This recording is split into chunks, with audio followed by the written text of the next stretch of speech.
माफ कीजिएगा, कहना नहीं चाहिए, लेकिन ये है कि अब दलाली की एक नई रस्म निकल आई है। अब कोई आतंकवादी हमला हो, कुछ भी हो, प्रधानमंत्री जलील हो, भीख मांगे, घुटने टेप दें, बस 3 घंटे की पिक्चर में बदला ले लेते हैं हम लोग। बस ये हुआ कि पिक्चर में यो करा दे तो करा दे। हर आतंकवादी हमले का बदला हम लोग ने पिक्चर में लिया। इजराइल बुत परस्ती से सख्त नफरत करता है। अगर इजराइल इतना अच्छा दोस्त है आपका, इजराइल में एक मंदिर बनवा दीजिए मुसलमानों के लिए। आप मतलब मुसलमानों के मुल्क में दुबई में बना है कि नहीं बना?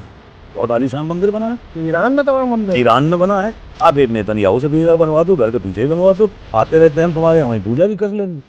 तो पिक्चरों में आप बदला ले रहे हैं। उधर पुलवामा में हुआ तो आपने पिक्चर बना दी, सिंदूर वाले पे बनाएंगे, उस पर पिक्चर बन जाएगी। जो एयरलाइन हाईजैक हुई, उस पर 4-5 पिक्चरें बनी। अभी धुरंधर पे आ गए तो चुकंदर पे आ जाएंगे, चुकंदर पे आ जाएंगे, ये तो नौटंकी करते रहेंगे। दरबार में जब ओहदों के लिए पैरों पे अना गिर जाती है, तब कौम के सर झुक जाते हैं, चकरा के हया गिर जाती है। अब तक तो हमारी आंखों ने बस 2 ही तमाशे देखे हैं, या कौम के रहबर गिरते हैं या लोकसभा गिर जाती। नमस्कार, आदाब, मैं हूं शाश्वत सिंह दर्पण और आप देख रहे हैं द देश बोल्ड। मैंने जो 4 मिसरे सुनाए वो थे जनाब मुनव्वर राना साहब के। हम उन्हीं की लाइब्रेरी में बैठे हुए हैं और हमारे साथ बैठे हुए हैं उनके ही फर्जंद जनाब तबरेज़ राना साहब। आज हम उनसे बातचीत करेंगे, ईरान के मुद्दे पे बातचीत करेंगे, अपने देश के हालात पे बात करेंगे, एलपीजी, पेट्रोल, गैस, इन सब की क्राइसिस पे भी बातचीत करेंगे और उनकी राय जानेंगे कि इस देश का युवा नस्ल नौ की इतनी पसंदीदा शायर, इतने पसंदीदा शायर, वो क्या सोचते हैं, क्या राय रखते हैं। आदाब भाई, कैसे हैं? सब बढ़िया, आप बताएं कैसे हैं दर्पण साहब? बस मैं एकदम बढ़िया, एकदम मज़े में। इस वक्त अमेरिका और ईरान के बीच एक जंग चल रही है। इंडिया ने बहुत ही मिडिल लाइन पकड़ रखी है, वो किसी की तरफ झुकता हुआ नज़र नहीं आ रहा है। हालांकि ईरान के साथ उसके बहुत अच्छे संबंध रहे हैं और अभी भी ईरान उन संबंधों को निभा रहा है। उसने हमारे तेल के टैंकर, गैस के टैंकर वहाँ से गुजरने दिए। ये जो मिडिल लाइन इंडिया ने पकड़ रखी है इस वक्त, क्या सोचते हैं, क्या ये सही तरीका है इस पूरे चीज़ से डील करने का? नहीं, ये तो एक नाकामी छुपाने का तरीका है। मिडिल लाइन कुछ होती नहीं। देखिए, सीधी सी बात, ईरान से हमारे मरासिम बहुत अच्छे रहे। पाकिस्तान से जब लड़ाई रही, जो भी उसकी जितनी नीच गंदगी हरकतें रहीं, जो भी ख़राब अटैक्स और दुनिया भर की मुख्तलिफ चीज़ें, ईरान ने हमेशा हिंदुस्तान का साथ दिया। बेशक, हर मौके पे हमने आजमाया, उसने साथ दिया। और अभी हिंदुस्तान का जो रुख होना चाहिए था, जो हमदर्दी होनी चाहिए थी ईरान की तरफ, वो माफ़ कीजिए है नहीं। तो ये मिडिल लाइन जैसा कुछ है नहीं, मैं इससे अग्री नहीं करता। ये उनका बड़प्पन है, जो वो गैस, जो भी जहाज़ कुछ आ रहे हैं, जो आने दे रहे हैं, ये उनका बड़प्पन है। इसमें हमारी सरकार का कोई रोल नहीं है। हाँ, ईरान के वित्त मंत्री की तरफ से एक बयान भी उन्होंने जारी किया। उन्होंने कहा कि हमने ये जो तेल के और पेट्रोल के टैंकर गुजरने दिए हैं, ये वहाँ की सरकार की वजह से नहीं, वहाँ के अवाम की वजह से गुजरने दिए हैं। कुछ आपने अगर ताज़ा शेर इस पूरे मामले पे कहे हों जो आपको ऐसा लगता हो कि थोड़े से सटीक बैठे, कुछ शेर भी आप ज़रूर सुनाए हमें। हाँ, मैंने वो खामनेई साहब की शहादत पे मैंने भी पिछले दिनों में मैंने शेर कहा, तो अल्लाह ने कहलवाया। तो उसका मतलब ऐसे हुआ कि यूं जीने से तो अच्छा है मर जाना चाहिए। हाँ, यूं जीने से तो अच्छा है मर जाना यूं चाहिए। जीने से तो अच्छा है मर जाना चाहिए, दस्तार के ही साथ में सर जाना। अरे वाह वाह वाह वाह वाह वाह वाह वाह वाह वाह, क्या बात है। दस्तार के ही साथ में सर जाना चाहिए। मैं आखिरी सिपाही हूँ अब अपनी फौज का। मैं आखिरी सिपाही हूँ अब अपनी फौज का। जिंदा नहीं तो लाश ही घर जाना चाहिए। वाह वाह तो ये उनकी शहादत ने ये साबित कर दिया और पूरी दुनिया के मुसलमानों को फिर से एक बार सर ऊंचा कर दिया कि नहीं, हम जालिम के आगे हम झुक नहीं सकते। तो ये उस बुजुर्ग शख्सियत ने जो इतना बड़ा काम करके वो गए, तो ये हम लोगों के लिए बड़ा सबक आमेज भी है। और कहीं ना कहीं बहुत जाहिर है कि हम लोग शर्मिंदा भी हैं कि क्योंकि जवान नस्ल है, वो सब मोबाइलों में और दुनिया भर की चीज़ों में हम लोग लगे हैं या कुछ नहीं कर पा रहे हैं। तो भाई ये है कि हम कलम के सहारे जो उनकी शान में कसीदे पढ़ पाएँ, भाई इतने ही भर के रह गए हैं। बाकी वो जज्बा तो हमारे अंदर रहा नहीं। अभी आपको क्या लगता है ये जो जंग है ये कितनी और आगे बढ़ सकती है, कहाँ तक जा सकती है? क्या बातचीत तक चीजें आएंगी? सीज फायर जो अभी 1 महीने की घोषणा कर दी गई है लगभग सीज फायर की, हालांकि अभी भी उसमें हमले हो रहे हैं, लेकिन औपचारिक तौर पे जो एक घोषणा की गई थी, क्या लगता है कि बातचीत से ये पूरा मामला सुलझ पाएगा? क्या अमेरिका की जो शर्तें हैं वो ईरान मानने को राजी होगा? नहीं, असल में ये जो डोनाल्ड ट्रंप हैं, ये वहाँ के पढ़े लिखे मोदी साहब हैं, तो उनको सीरियसली नहीं, मतलब ये है कि जो हमारे मुल्क की आवाम ने जो गलती की वो अमेरिकन्स ने भी करी। उन्होंने 2 बार की, हमारे यहाँ जहालत ज़्यादा है, हम लोग ने 3 बार की। तो लेकिन ये है कि 3 बार में तलाक भी होती है, तो इंशाअल्लाह अल्लाह चाहेगा तो दिन बदलेंगे यहाँ के भी। लेकिन ये है कि ईरान जो है उसने ये साबित कर दिया, जैसे मैंने आपसे अर्ज़ किया, कि नहीं, वो जालिम के आगे झुका नहीं। क्योंकि अब यूएस ने जितनी शर्तें अपनी लगा दी, या वो जितना वो समझ रहा था कि मैं जितना दबाऊंगा, भाई आप देखें ना कि वेनेजुएला के प्राइम मिनिस्टर को और उनकी वाइफ को, एलिया को, उसने ऐसे उठवा लिया अपनी फौज बेच के, मालूम दिया किसी थाने या चौकी से कोई आके भी मुझे उठा ले जाए। जी। तो आप सोच सकते हैं कि मतलब वो किस लेवल का बदमाश है। वो he is not a president, he is a gangster, he is a mobster. वो इस तरह की हरकतें हैं कि किसी मुल्क के सदर को आप उसको रातों रात बीवी, तो ये तो अगर इसका तशद्दुद यहाँ नहीं रोका गया तो कल को मोदी जी को भी उठा ले जाए। यकीनन मैं बता रहा हूँ, इसकी बदमाशी अगर न रोकी गई तो ये कुछ भी कर सकता है। और मोदी जी ऐसे भी कहते हैं वो झोला उठाएंगे चल रहेंगे, तो वो कहेगा नहीं नहीं हम खुद ही बुलवाए ले रहे हैं, उठवाए ले रहे हैं। तो नहीं, तो ये अमेरिका ने तो इधर बीच कई बार ऐसे बयान दिए जिसमें उन्होंने डायरेक्टली इनडायरेक्टली मोदी जी पर हमला किया। एक तो बड़ी वीडियो वायरल हुई जहां वो कह रहे हैं कि मैं तो जैसे चाहूंगा वैसा मोदी जी करेंगे, वैसा मोदी करेगा, हम तुम इज्जत करते हैं, हमारे प्रधानमंत्री है तो हमें जी लगाना पड़ता है। उन्होंने कहा कि जैसा मैं चाहूंगा वैसा मोदी करेगा। अभी जब जो है ये तेल के टैंकर और इन सब के गुजरने की बारी आई, तब भी उसका बयान आया कि हमने इजाजत दी है कि महीने भर के लिए, यानी 19 मार्च को उन्होंने ये बयान दिया था कि महीने भर के लिए 19 अप्रैल तक ये लोग तेल के टैंकर अगर चाहें तो रशिया से खरीद सकते हैं इस खराब हालत में। ये ट्रंप ने कहा कि मैंने इजाजत दी। तो हमारे देश के प्रधानमंत्री को ट्रंप कौन होता है इजाजत देने वाला? और अभी तक कोई औपचारिक बयान हमारी सरकार की तरफ से, हमारे प्रधानमंत्री की तरफ से नहीं आया है। इस पर क्या कहेंगे आप? हाँ, ये बड़े शर्म की बात है कि इतना डिफेंसिव होकर खेलना पड़ रहा है। सिर्फ आप ये कहते रहें कि दुनिया की सबसे बड़ी डेमोक्रेसी हमारी है, लेकिन इतना कमज़ोर प्रधानमंत्री है तो हमारे लिए तो डूब मरने की बात है कि एक वहाँ से वो हुक्म जता रहा है, या बल्कि जैसा आपने अर्ज़ किया कि वो नाम के आगे भी कोई ना जाहिर है कि ना कोई रिस्पेक्ट से नाम ले। तो ये मोदी जी का जो भी उनका पर्सनल क्या है, क्या मसला उनका फंसा है। नहीं, तो ये 56 इंच का सीना जो है वो ट्रंप के आगे इतना जो है पिचक के जा रहा है, उसमें उसका जो 56 इंच का जो है लोहे का सीना था उसका क्या हुआ? वो ट्रंप के आगे काम क्यों नहीं कर रहा उनका? नहीं, असल में ये नाप ही बहुत गलत लोगों ने है, इसकी नाप ही गलत हुई थी। हाँ, इतनी बुजदली तो 36 इंच वाले भी ना होता, माफ़ कीजिएगा। ये 56 इंच नहीं ना, ये वही ये गोदी मीडिया का होगा, या मुमकिन अनबख्त हो उनका फीता हो, लेकिन अगर 56 इंच का फीता और ये सीना, और इससे कोई मतलब नहीं भाई। नाला तो उनका रुक नहीं पाता है ट्रंप के सामने। आप सोचिए ना कि जो वो अगर हमारे प्रधानमंत्री को जलील कर रहा है तो हम 140 करोड़ लोग जलील हो रहे हैं। बेशक। वो मतलब वहां से बैठ के हुक्म जताता है कि हम ये करेंगे, आपको ये करना है। बड़ी बुज़दिली की बात है ये। सिर्फ अच्छा, मज़े की बात ये है कि अब तो वो एक माफ़ कीजिएगा कहना नहीं चाहिए, लेकिन ये है कि अब दलाली की एक नई रस्म निकल आई है। अब कोई आतंकवादी हमला हो, कुछ भी हो, प्रधानमंत्री जलील हो, भीख मांगें, घुटने टेक दें, बस 3 घंटे की पिक्चर में बदला ले लेते हैं हम लोग। बस ये हुआ कि पिक्चर में यो करा दे तो करा दे।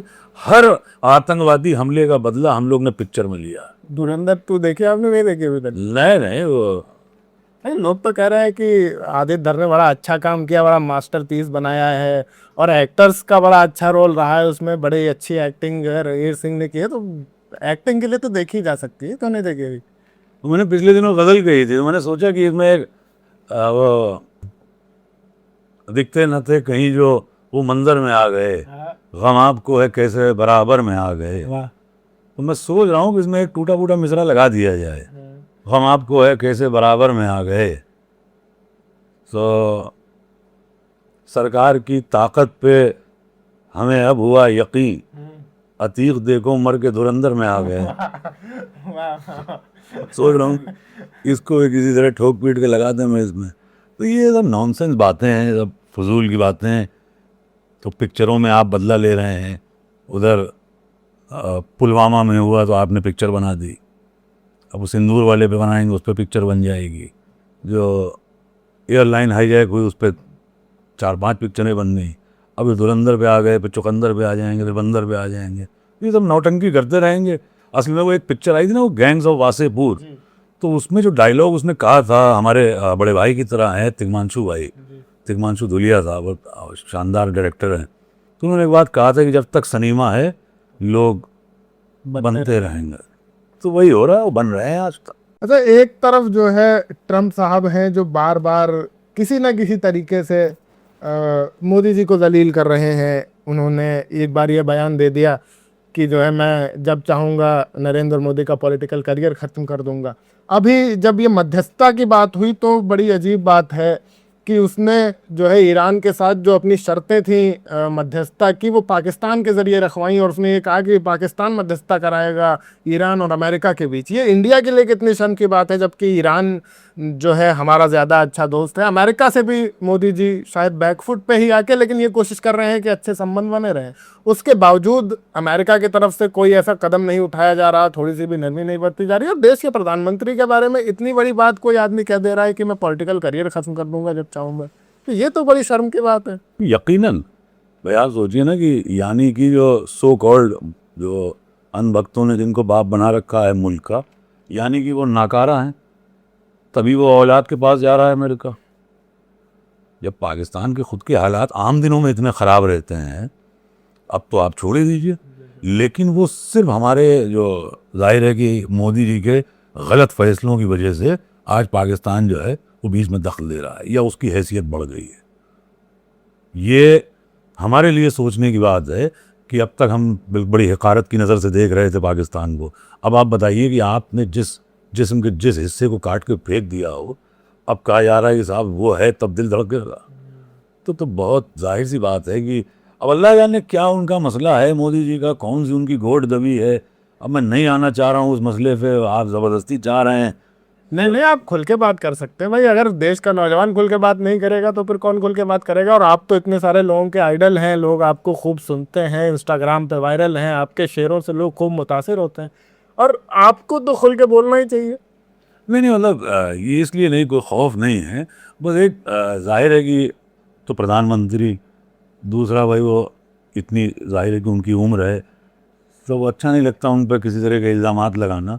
लेकिन जिस बुज़दिली का उन्होंने मुज़ाहरा किया है, ये बड़े शर्म की बात है। तो अब उनको कायदे से ये चाहिए कि वो इस्तीफ़ा दे दें और वहीं जाके अपना वाइट हाउस में कोई नौकरी पकड़ लें, झाड़ू पोछा लगाएं, जो करना वो करें। क्योंकि अगर वो इस तरह से बात कर रहा है कि मैं जब चाहूँ पॉलिटिकल करियर ख़त्म कर दूँ, और आप रिटेलिएट नहीं कर रहे हैं, आप उसको रिप्लाई नहीं कर रहे हैं, आप सख्ती से पेश नहीं आ रहे हैं, तो ये मतलब ये तो मेरी समझ के बाहर है ना। ऐसे कैसे कोई आदमी यूँ करके 140 करोड़ लोगों के सर के ताज को ऐसे गाली दे देगा? ये क्या है ऐसा, क्या उन्होंने ऐसा, ज़ाहिर माजी में कौन से ऐसे गुनाह हुए हैं उनसे जो बिल्कुल खामोशी उन्होंने इख्तियार कर रखी है? ये तो उसकी सफाई वो खुद आके दें। वो हम लोगों से कह रहे हैं वो कोरोना है और ये है, वो आ सकता है, लॉकडाउन लग सकता है। अरे साहब, लॉकडाउन तो आपकी ज़बान पे लगा हुआ है, इसको हटाइए आप। तो क्या लगता है देश की जनता क्या अब किसी नए नेतृत्व की तरफ देख रही है? आने वाले वक्त में जो चुनाव होंगे उत्तर प्रदेश के 27 में हमारे यहाँ चुनाव हैं, और फिर उसके बाद सेंटर के चुनाव हैं, सेंटर में और उत्तर प्रदेश में क्या कुछ बदलाव देखने को मिल सकता है? और जब तक सनीमा है तब तक योग और धुरंधर और ये और नोटबंदी भी सही साबित हो गई। और लेकिन जमीनी स्तर पे तो लोगों को परेशानी हो रही है, लोग पेट्रोल के लिए लाइन में लग रहे हैं। अभी लखनऊ में जो है पेट्रोल मिलना बंद हो गया था और लोग परेशान हो गए थे, पेट्रोल पंप बंद थे। एलपीजी की दिक्कत तो अभी तक चल रही है, तो लोगों को तो परेशानी से जूझना पड़ ही रहा है। तो वो तो जाहिर सी बात है उनका मन अब थोड़ा सा तो हटेगा। मेरे वालिद के जो मरहूम के जो उस्ताद थे एजाज अफजल साहब, कलकत्ता के, असली उस्ताद वही थे मेरे वालिद मरहूम के। उन्होंने एक शेर कहा था उस जमाने में कि है तासुब के आईना खानों, तुम्हें आबाद किसने रखा है, कोई दीवार तक नहीं हिलती, संगे बुनियाद किसने रखा है। इन नफरतों को इतना एक्सट्रीम लेवल पे पहुंचा दिया है कि सब भूल जाएंगी। अभी ये कोई नया शगुफा छोड़ देंगे, वो तो मैं तो कहता हूँ अल्लाह का शुक्र है कि वो राम मंदिर बन गया है। बिल्कुल बहुत शानदार बनाया, बिल्कुल आप जाइए, आप पूजा कीजिए, इबादत कीजिए, बिल्कुल फ्री ऑफ कॉस्ट आप चलाइए, यहाँ से हर जगह से गाड़ी चलाइए, अल्हम्दुलिल्लाह बन गया वो।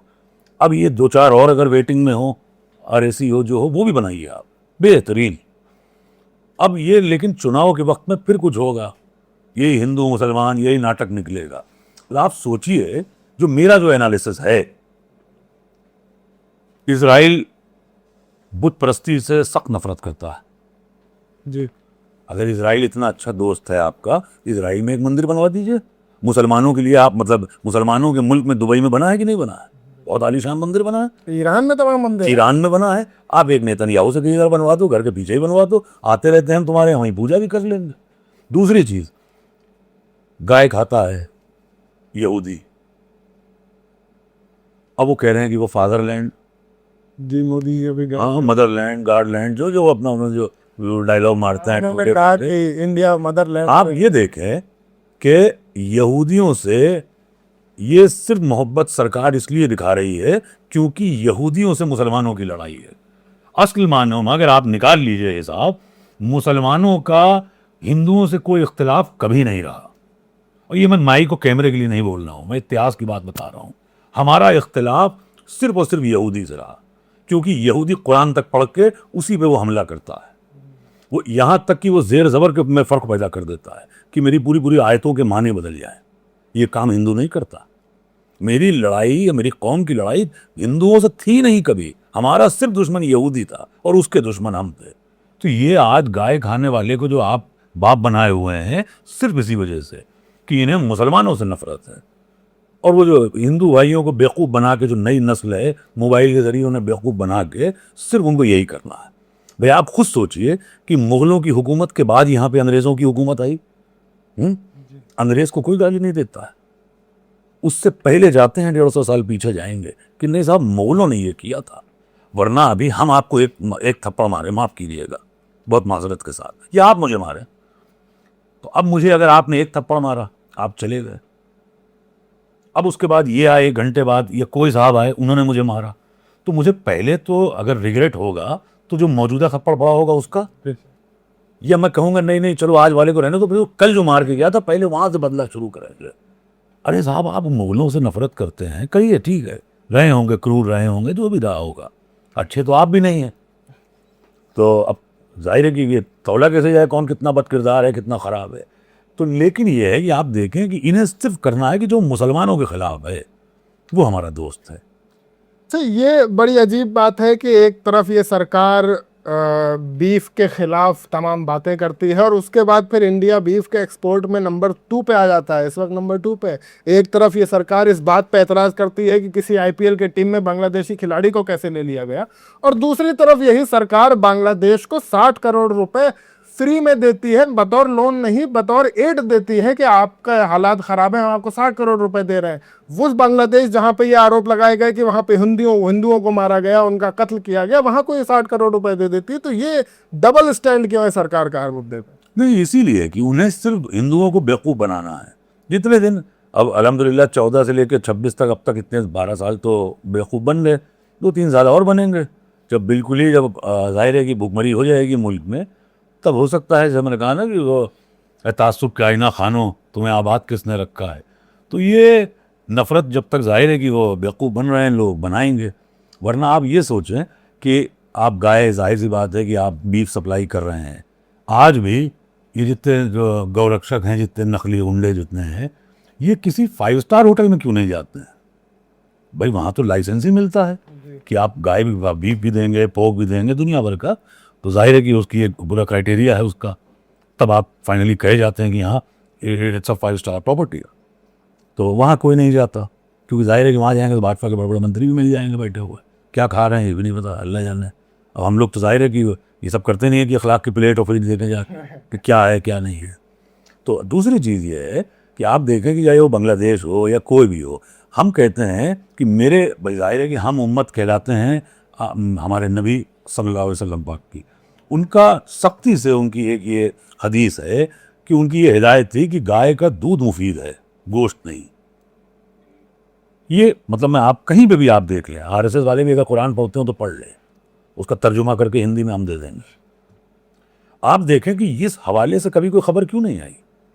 अगर ये हुकूमत, ये बजाय ये गुंडे पालने के गौरक्षक, बजाय ये नफरती जितने इनके जो 2-4 मुख्यमंत्री हैं, आप देखिए ना, जो जितना गंदा बोल रहा है उसको कुर्सी मिल रही है। अच्छा, कहने को साहब क्या है कि वो डबल इंजन की सरकार, ट्रिपल इंजन की सरकार। आप इंजन बढ़ाते चले जा रहे हैं और टीटी नफरती बैठाए हैं आप, कौन बैठेगा उस पर? तो अगर आप सिर्फ एक ही ऐलान हमारी कौम के जो भी रहनुमाई कर रहे हैं लोग, हर मस्जिदों से ऐलान करवा दें कि तुम्हारे नबी का कौल है तुम गाय नहीं खाना, मैं देखो कौन मुसलमान गाय खाता है। लेकिन नहीं, वो गाय बाहर भेज देंगे और बाहर जाती शायद इनका रिश्ता गाय से बदल जाता है या गाय का जेंडर बदल जाता है। ये तो नकली लोग हैं ये। तो 2027 के चुनाव में तबरेज़ राना किसे उत्तर प्रदेश का मुख्यमंत्री बनते हुए देखना चाहते हैं? अरे हमारे लिए तो सभी बराबर हैं। नहीं, ये डिप्लोमेटिक हो गया, मैं सच बोल देता हूँ। मौजूदा हुकूमत तो बहुत ही ख़राब है, मुसलमानों के लिए तो बहुत ही ख़राब है। मतलब अगर हम जय श्री राम का भी नारा लगा दें तो हो सकता है कि ये लोग जय श्री राम की मुखालिफत शुरू कर, क्योंकि इन्हें दिक्कत हमसे है। आप समझ रहे हैं? जी जी। तो ये मौजूदा सरकार जो है, खुलेआम जो पुलिस वाले हैं वो कब वो एकदम से वो उनकी वर्दी भगवे रंग की हो जाती है, ऑन ड्यूटी बयान देते हैं, ये छिछोरे छिछोरी हरकतें करते हैं बेवजह के लिए। अच्छा भला सब कुछ चल रहा है, होली हो रही है, इधर सब हो रही है, ईद हो रही है, बेवजह की जो ये जलालत, जो कमीनगी है इन लोगों की, तो ये सरकार ने तो मतलब हद ख़त्म कर दी। इस सरकार को अब जाहिर है कि जो जाहिल हैं या जो नशे में पड़े रहते हों, चरस गांजा अफीम जो करते हों, ये उन्हीं लोगों की पसंद हो सकती है हमारी। और हमारी ये भी नहीं है कि कोई भी सरकार, कोई मौलाना आ जाए, ओवैसी साहब आ जाएं, वो आ जाएं, मेरी कोई दिलचस्पी नहीं। किसे देखना चाहते हैं आप? एक लफ्ज के नाम जो है सबसे पहले तो जो बंगाल में चुनाव है, मैं वहाँ ममता दीदी को देखना चाहता हूँ। वहाँ तो अभी है नहीं, मतलब हमारा ताल्लुक है। जी जी। मैं नहीं चाहता कि एक अच्छा वाला स्टेट वो भी ख़राब हो जाए। आज ही मेरी कलकत्ता बात हो रही थी, तो मैंने पूछा तो कहने का नहीं वो सब टीवी पे नाटक है, ममता दीदी रहेंगी, हुकूमत उन्हीं की बनेगी। तो इस हुकूमत को चला जाना चाहिए, ये बड़ी ख़राब हुकूमत है। इसके बाद सपा आ जाए, कांग्रेस आ जाए, बसपा आ जाए। का तो कोई पसंदीदा एक नाम होगा, आप अगर जो है किसी एक को देखना चाहें तो वो नाम कौन सा होगा? नहीं मैं देखिए, मैं बता रहा हूँ, नहीं मेरी पसंद से तो मेरी शादी भी नहीं हुई तो मेरे वालिद ने जहाँ करवा दी कर ली। अब वो मेरी अव्वल पसंद है अल्हम्दुलिल्लाह। लेकिन ये है साहब, मैं ये नहीं चाहता कि कोई भी पार्टी जो है वो बहुमत में आए जिसके दिमाग ख़राब हो जाए। ये जो 250-300 ये जो टेस्ट मैच के स्कोर के हिसाब से सीटें मिलती हैं, ये आदमी को खुदा बनाए दे रही हैं। मैं ये नहीं चाहता। गठबंधन की सरकार बने, उसमें समाजवादी भी हो, उसमें कांग्रेस भी हो, बहन जी रहें, बहन जी का एडमिनिस्ट्रेशन बहुत अच्छा था, और असदुद्दीन ओवैसी भी रहे हैं, वो पढ़ा लिखा आदमी है। तो मैं चाहता हूँ इस तरह के लोग रहें। भाई जैसे एक बात मैं कहता हूँ कि जैसे अखिलेश यादव आए, अब उनसे अगर कोई बच्चा मिलता है तो अंकल कहता है, हम जैसा कोई, आप जैसा कोई मिलेगा तो वो भैया कहेगा। तो इस तरह कोई बड़ा मिलेगा तो वो अखिलेश कहेगा, बहन जी हैं तो उनको सब लोग बहन जी कहेंगे।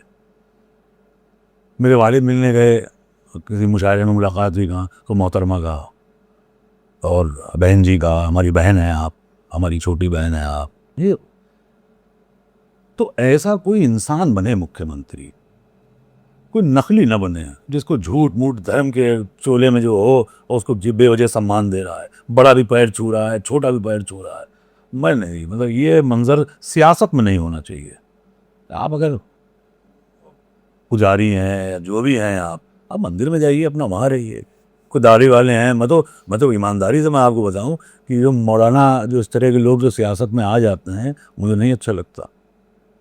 आप देखिए ना, बहुत से हैं, अल्लाह माफ़ करे, कौम की परेशानी बढ़ रही है, उनकी शेरवानी बढ़ रही है, मुझे नहीं अच्छे लगते। मैं ये नहीं कहूँगा कि वो सब मुझे कोई भगवा रंग खटक रहा है, सियासी आदमी जो बिल्कुल टिपिकल, जो सियासत की गंदगी से तर हो, उसको फिर या तो फिर ये छोड़ते, फिर वो दीन में या धर्म में या सनातनी हो, ये सब नाटक ना करे। अभी आप कोई एक चीज़ कर सकते हैं ना, या आप गंगा जल पी सकते हैं या शराब पी सकते हैं, या आप जमजम पी सकते हैं या आप पेशाब पी सकते हैं। आप यही कर सकते हैं ना, एक पवित्र चीज़ और एक ख़राब चीज़ लेके तो नहीं चल सकते ना। तो सियासत तो हमेशा की ख़राब चीज़ मानी गई है। आप संत भी बने हुए हैं या आप मौलवी बने हुए हैं, अब आप कुछ गलत करें, अच्छा नाउज़ुबिल्लाह, आपको खुदा तो है नहीं, जब आपसे गलती हो जाए तो आप दूसरा एंगल आपके सपोर्ट में लोग निकाल रहे हैं, अरे साहब वो तो ये है, अरे तो ये क्या कर रहे हैं, यहाँ क्या कर रहे हैं भाई। अच्छा, एक बड़ा सवाल जो उठता है सेंटर के नेतृत्व को लेके कि अगर मोदी जी नहीं तो फिर कौन, ऐसा कोई बड़ा नेतृत्व तो लोगों को नहीं नजर आ रहा। हम ग्राउंड रिपोर्टिंग पे जाते हैं, तमाम लोगों से बात करता है, तो ऐसा कोई बड़ा नेतृत्व तो नजर नहीं आ रहा। आपको क्या लगता है, क्या राहुल गांधी आने वाले वक्त में वो फेस बन सकते हैं, पीएम कैंडिडेट बन सकते हैं आने वाले वक्त में, या फिर कोई और नया चेहरा, कोई तीसरा आदमी उभर के आएगा? देखिए, जिस हिसाब से मोदी जी अमेरिका की गुलामी कर रहे हैं, तो न राहुल गांधी बनेंगे न तबरेज, अब की कोई अंग्रेज बनेगा। हाँ, क्या आपके ट्रम्प भी इंडिया का चुनाव लड़ने वाले?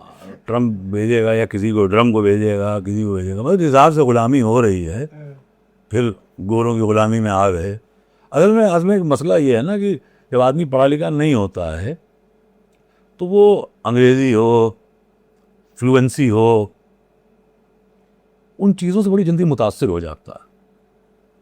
अगर वो अंग्रेज़ी में गाली भी दे दे तो माय फ्रेंड जो चल रही है ना मीम आजकल, तो जैसे वो बहुत से मुसलमान जो होते हैं, मालूम दिया, जो कम पढ़े लिखे हमारे जैसे, वो मालूम दिया वहाँ अरब गए तो वहाँ अगर अरबी में बैतुल खला भी लिखा है तो मालूम दिया उसको भी चूमने लगते हैं, पता नहीं क्या लिखा हो।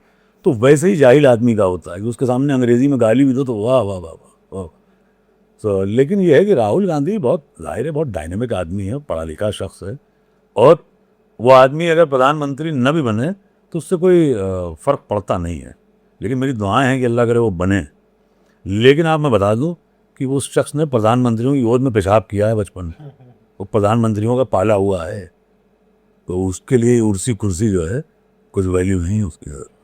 तो चलते चलते अगर आपको अपने अंदाज में कुछ शायरी में, कुछ गज़ल में, किसी गज़ल के ज़रिए हुकूमत को कोई मैसेज देना हो, आवाम को कोई मैसेज देना हो, तो चलते चलते वो आप ज़रूर देंगे। नहीं, इस पे तो राना साहब का ही शेर जो है, हमारी बेबसी देखो उन्हें हमदर्द कहते हैं, हाँ हाँ, हमारी बेबसी देखो उन्हें हमदर्द कहते हैं, जो उर्दू बोलने वालों को दहशतगर्द कहते हैं, हाँ।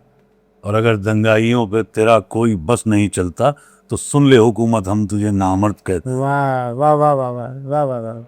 चलिए, बहुत शुक्रिया भाई, बहुत अच्छा लगा आपसे बात करके।